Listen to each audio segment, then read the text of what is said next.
Hey guys, welcome to Kid Missing TV. This is a case from 1912, so there'll be no poster. I can do this on my phone. Still have to clean out my computer, figure a few things out over there. This case is for my grandmother's birthday. Let me take you back to 1912. There were very few cars. People didn't have cell phones. Most people, not everybody had them on their wall either. And when they did, you talked into this and you spun this. And you asked the operator because it didn't have anything to dial. And 1912 is known in history as the year of the Titanic. This is the world that my grandmother was born into. She was born today, June 17th, 1912. Titanic was something that people experienced almost in real time through newspaper accounts. And probably newsreels at the theaters. Because that's where people got their news. They didn't have TV or on the radio.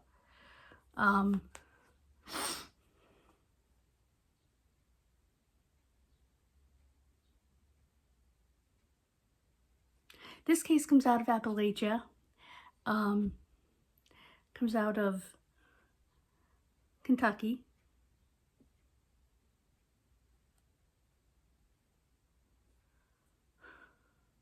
Mary Ella Smith disappeared from that quiet world.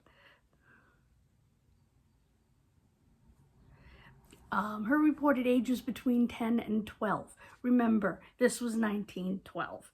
So a lot of stuff has gotten lost over the years. She disappeared in rural eastern Kentucky, the Appalachian region. She went on a short errand, was coming back through a path in the woods, and vanished. Nearby hollows and ridges were searched with no luck. They had no formal coordination of searches or anything. It was just family, friends, and neighbors that searched.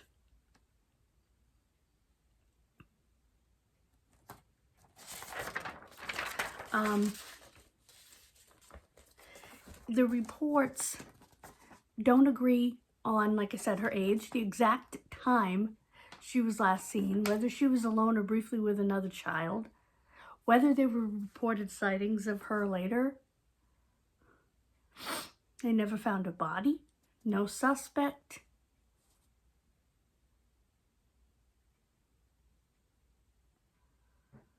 The case disappeared pretty quickly because these types of rural cases usually fell into accident in the wilderness, quote unquote, explanations, unless something else came forward.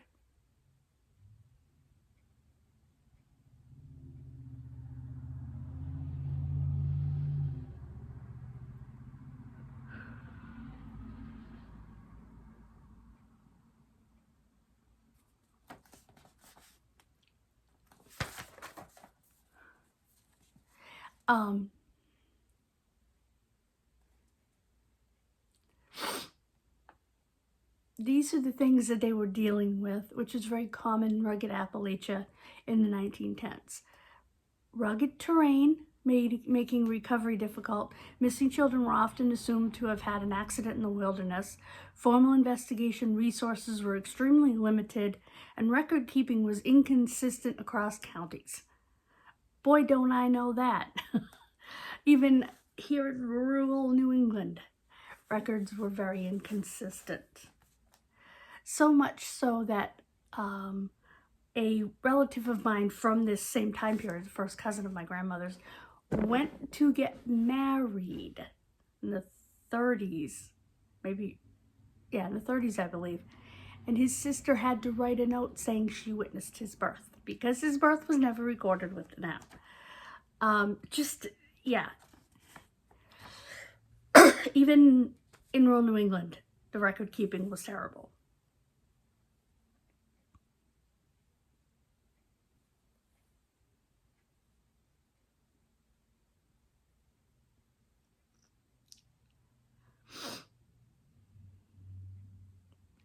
So few ways to search, so few ways to be found in that time period. And so the case fades into obscurity. But there's still the matter of what happened to her.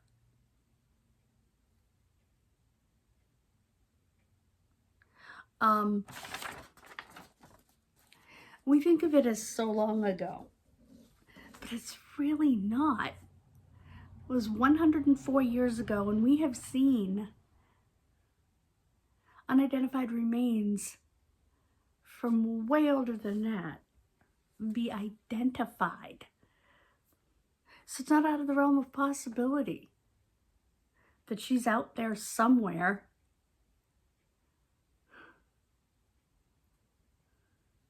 And someone will find her skeletal remains and they'll identify them.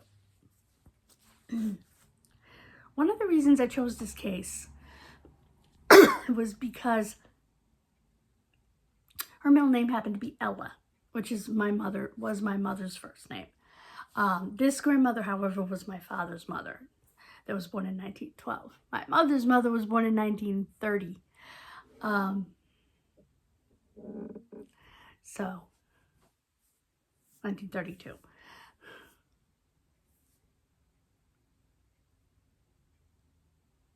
No, 1930. I can do math. And, but my father was a lot older than my mother. So, 10 years.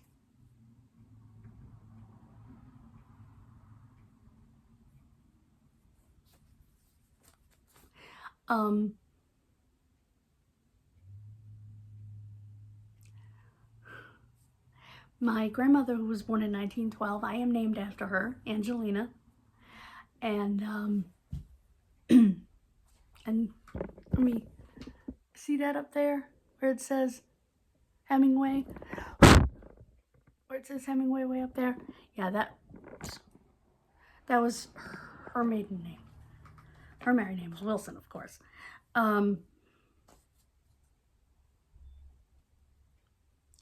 Again, she was born today, June 17th, 1912. Stories like this show a world that she first entered. And it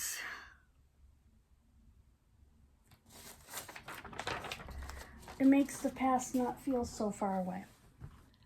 I'm going to show you a picture of my grandmother to end the video.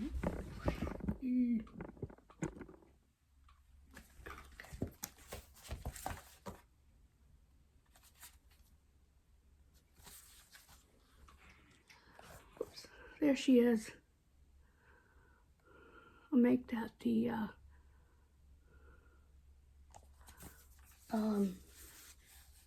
thumbnail. Yeah, that's my grandmother. I have this upside down, don't I? Anyway.